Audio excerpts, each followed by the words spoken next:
Imagine standing in the scorching desert sun, gazing up at a structure so massive, so precise, that even with all our modern technology, we still debate exactly how it was built. The Great Pyramid of Giza rises 481 feet into the sky, constructed from over 2 million stone blocks, each weighing an average of 2.5 tons. And here's what's truly mind-blowing. It was built over 4,500 years ago, when the most advanced tool available was a copper chisel. Welcome to ancient Egypt, a civilization that lasted for over 3,000 years and left behind some of humanity's most enduring mysteries. This is the story of the pharaohs who commanded absolute power, the pyramids that defied the limits of human engineering, and a society that was obsessed with immortality. By the end of this video, you'll understand why ancient Egypt wasn't just another ancient civilization. It was a culture so advanced, so organized, and so ambitious that it continues to captivate us millennia after its golden age ended. Let's dive in. To understand the pyramids and pharaohs, we first need to understand the land that made it all possible, the Nile River. Ancient Egypt existed in one of the harshest environments on Earth. The Sahara Desert stretches in every direction, a landscape so unforgiving that survival seems impossible.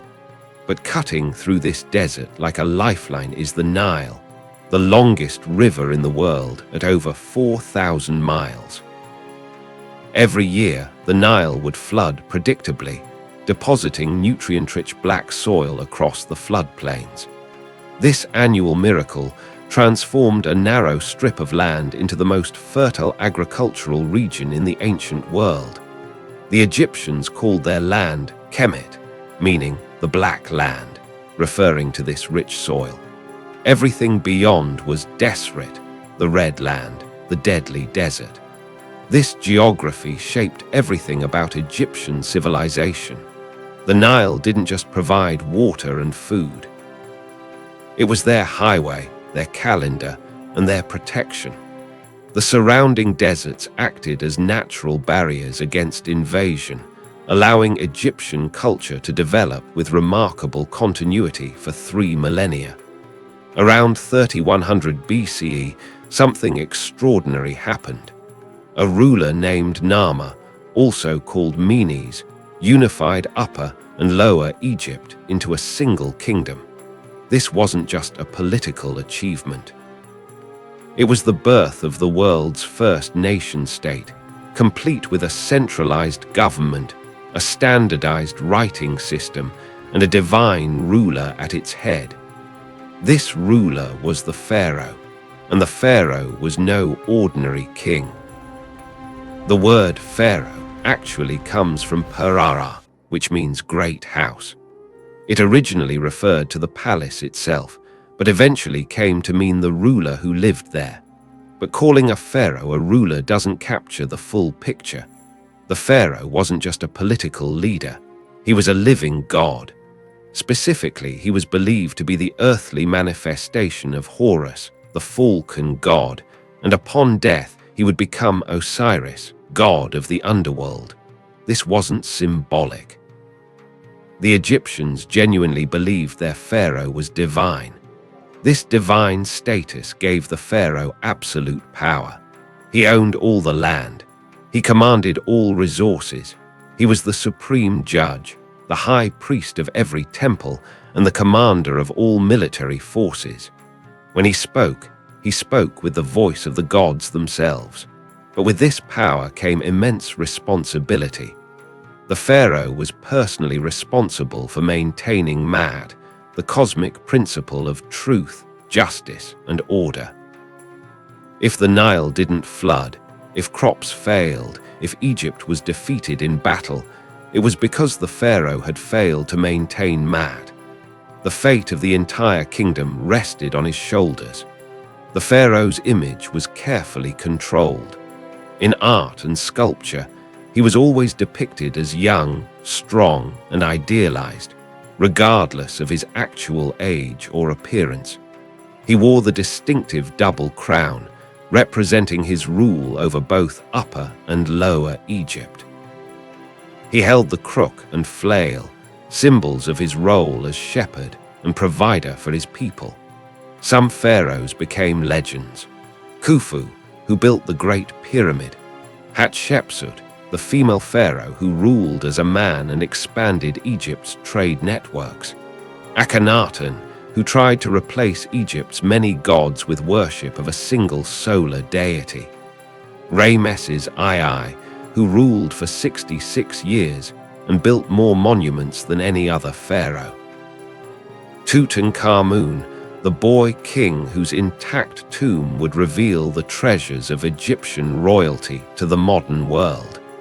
But perhaps the pharaohs' most enduring legacy isn't what they did in life. It's what they built to prepare for death. The pyramids didn't appear overnight. They were the culmination of centuries of architectural evolution, driven by one overwhelming obsession: eternal life. The ancient Egyptians believed that death was not an end, but a transition. To live forever in the afterlife, three things were essential.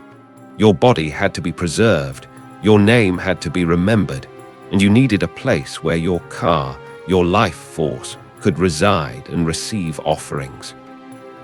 Early Egyptian rulers were buried in mastabas, rectangular mud brick structures with flat tops.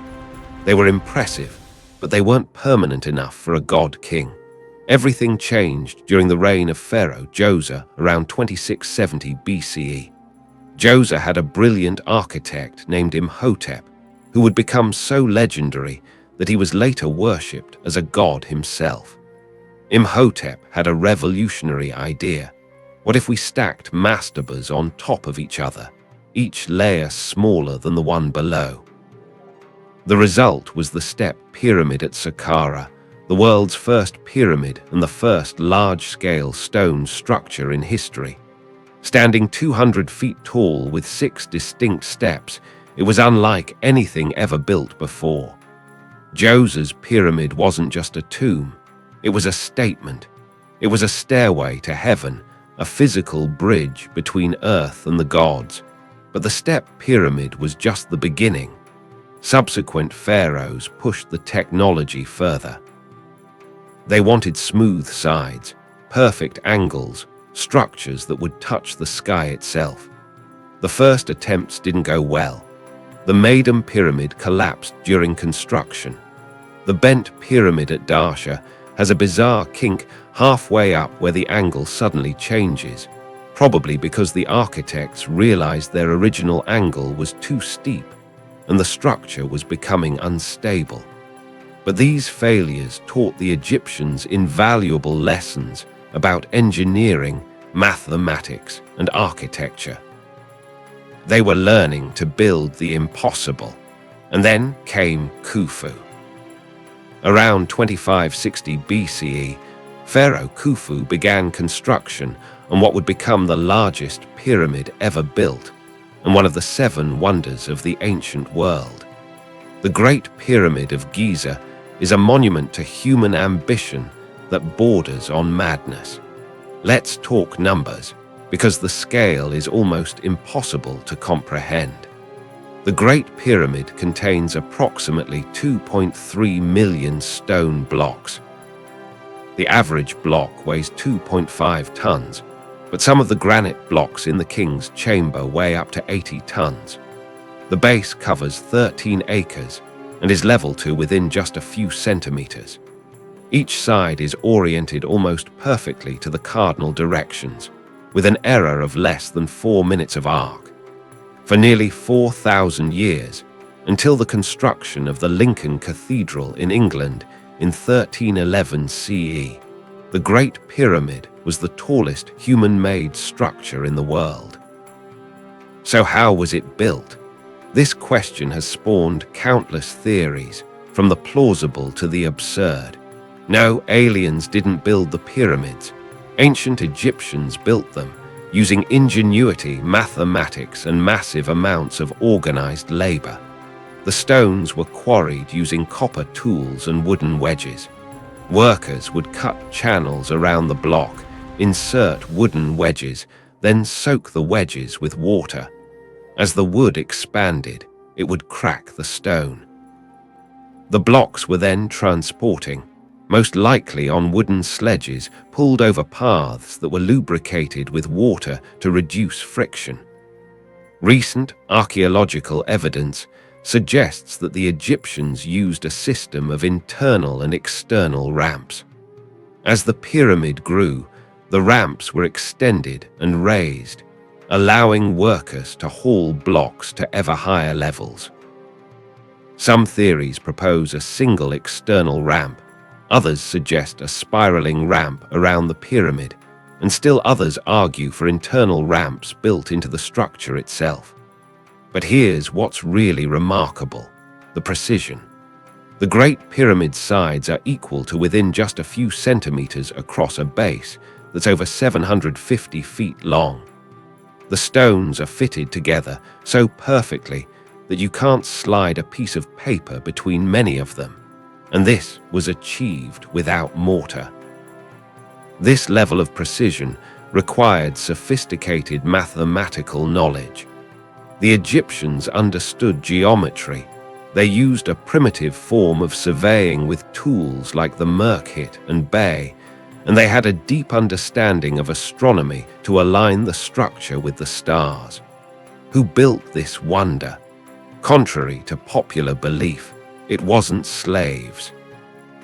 Recent archaeological discoveries at workers' villages near the pyramids reveal that the laborers were paid workers, many of them farmers who worked on the pyramids during the flood season when their fields were underwater.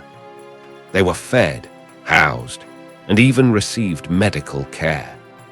Graffiti inside the pyramids shows work crews had names like Friends of Khufu and competed with each other for efficiency and quality.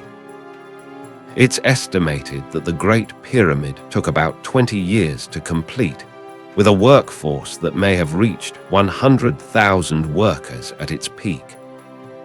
But the pyramid itself was just one part of a massive complex designed to ensure the pharaoh's eternal survival.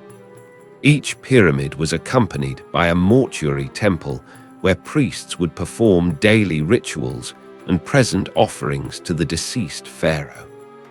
A causeway connected the mortuary temple to a valley temple near the Nile, where the pharaoh's body would arrive by boat during the funeral procession. Surrounding the main pyramid were smaller pyramids for queens and family members, as well as mastaba tombs for nobles and officials who wanted to spend eternity in the shadow of their god-king. At Giza, 3 massive pyramids dominate the plateau: Khufu's Great Pyramid, the pyramid of his son Khafa, which appears taller because it's on higher ground, and the smaller pyramid of Menkora. Together, they form one of the most iconic landscapes in human history. And guarding them all is the Great Sphinx, a colossal limestone statue with the body of a lion and the face of a pharaoh, probably Khafa himself. At 240 feet long and 66 feet high, it's the largest monolith statue in the world. It has watched over the Giza Plateau for over 4,500 years, weathered by wind and sand, buried and excavated multiple times, its nose mysteriously missing. Inside the pyramids, the chambers and passages formed a complex maze designed partly for religious purposes and partly to confuse tomb robbers.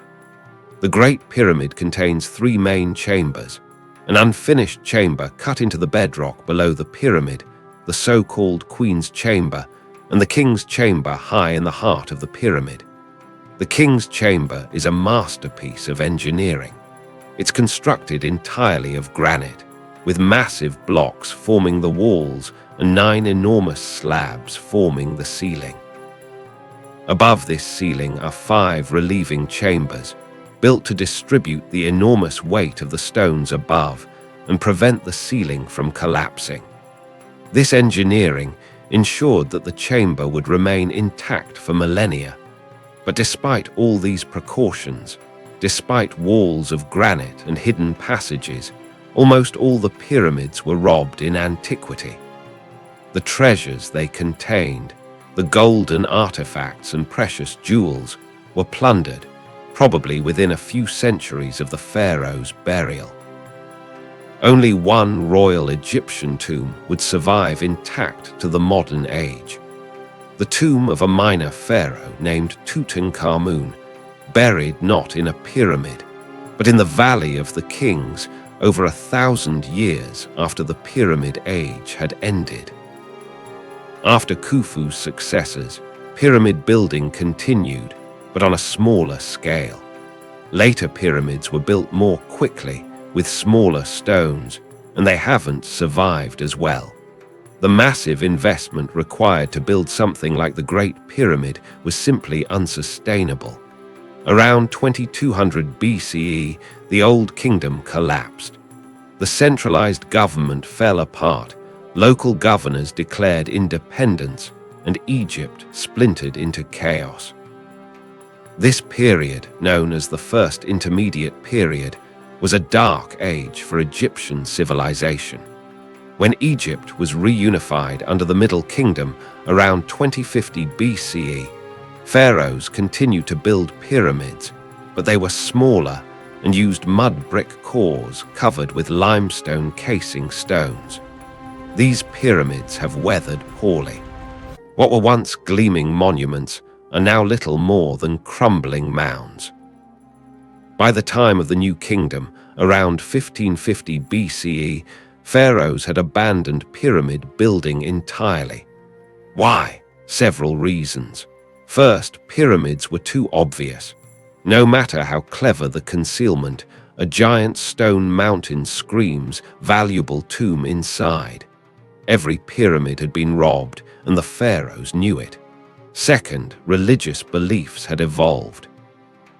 The New Kingdom pharaohs chose to be buried in hidden tombs cut deep into the rock of the Valley of the Kings, on the west bank of the Nile near Thebes. These tombs were supposed to be secret, guarded by cliffs and watchmen. Third, the political and economic context had changed. Egypt was now an empire fighting wars with the Hittites, trading with distant lands, dealing with invasions. The resources required to build a great pyramid-scale monument simply weren't available or weren't seen as the best use of those resources. But even though pyramid building stopped, the pyramids themselves continued to dominate the Egyptian landscape. Ancient tourists, including Greek and Roman visitors, came to marvel at them. Arab scholars studied them. Napoleon's soldiers were awestruck by them, and the pyramids survived. While the great civilizations of Mesopotamia left behind mostly mud brick ruins, while Greek temples crumbled and Roman aqueducts fell, the pyramids endured. They endured because they were built not just for a lifetime, not even for a reign, but for eternity. Today, over 4,500 years after Khufu's death, the pyramids continue to captivate us. They appear on countless documentaries, inspire endless theories, and draw millions of tourists every year. Modern technology has revealed secrets about the pyramids that ancient robbers could never have found.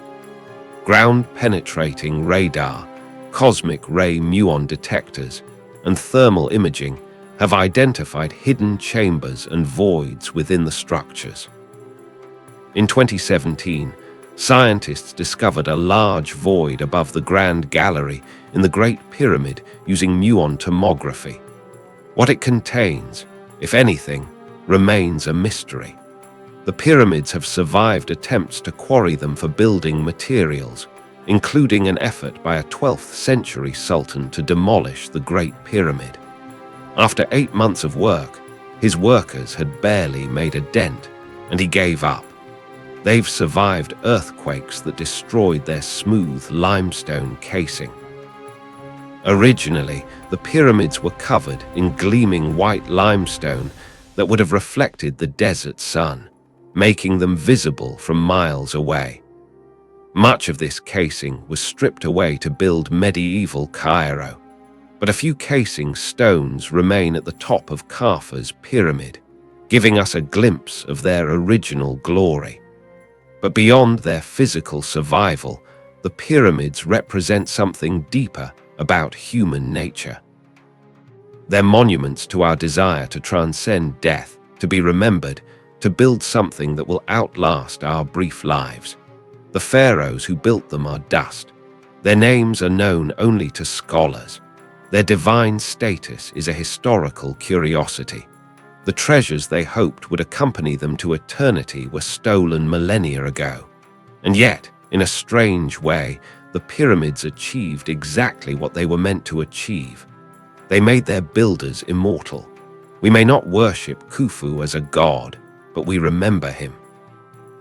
Every person who stands before the Great Pyramid, every student who learns about ancient Egypt, every documentary like this one, keeps these ancient god-kings alive in human memory. That's a kind of immortality the ancient Egyptians might not have imagined, but would surely have appreciated. Ancient Egypt was a civilization that lasted for over 3,000 years, longer than the time between the fall of Rome and today. During that immense span, it went through multiple cycles of unity and fragmentation, prosperity and poverty, expansion and decline. But the image that endures, the symbol that represents Egypt to the world, is those massive stone triangles rising from the desert sand. The pyramids, especially the three great pyramids of Giza, are more than just tombs. They're testaments to human ambition, ingenuity, and the eternal human desire to transcend our mortality. The pharaohs who built them commanded armies of workers, possessed wealth beyond imagination, and wielded power that we can barely comprehend in our democratic age. They were worshipped as living gods, and they used that divine authority to marshal the resources of an entire nation toward a single goal: eternal life. In a sense, they failed. They died like all humans die. Their bodies, so carefully preserved, are now museum specimens or dust. The eternal life they imagined in the field of reeds among the gods is a belief we no longer share. But in another sense, they succeeded beyond their wildest dreams. 4.5 millennia later, we still speak their names. We still marvel at their achievements. We still stand in awe before the monuments they created. The pyramids endure not just as structures, but as symbols. They remind us that human beings, working together with nothing but copper tools, wooden sledges, and sheer determination, can accomplish the seemingly impossible. They challenge us to think bigger, to build something that matters, to create something that will outlast us. The pharaohs are gone. Their kingdom is dust. Their gods are myths. But the pyramids remain, eternal monuments to a civilization that refused to accept that anything, even death itself, could defeat human will. And that's why, thousands of years after the last stone was laid, we're still talking about ancient Egypt, still fascinated by its mysteries, still inspired by its achievements. The pharaohs and their pyramids have achieved a form of immortality that no amount of gold or mummification could guarantee. They live on in human imagination, and as long as we remember them, they will never truly die. Thanks for watching. If you enjoyed this journey into ancient Egypt, let me know what ancient civilization you'd like to explore next in the comments below.